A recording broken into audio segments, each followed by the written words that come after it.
Hey, it's me, Destin. I have been invited out to a professional motocross racer, Ryan Sykes' house. And today we're going to talk about how to control a motorcycle. Alright, so we're in rural Kentucky. And we've got the V10 high-speed camera again. And a bunch of jumps.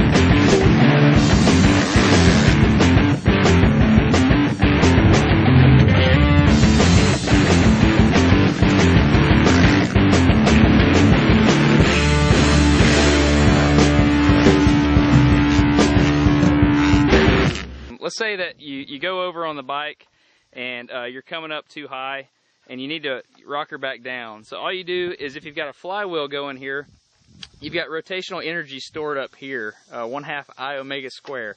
And so what you do there is you just tap your brakes. You can laugh. You tap your brakes, and once you do that, that transfers this rotational energy to the whole body of the bike. And once you do that, then you'll rock it back over. And Ryan's going to demonstrate that for us because he does that intuitively. Okay, I'm filming. Explain that again. I didn't get it. So basically what you're going to want to do, I mean the technical terms behind it, you're going to want to keep the vertical inertia of your sprocket bearings Right.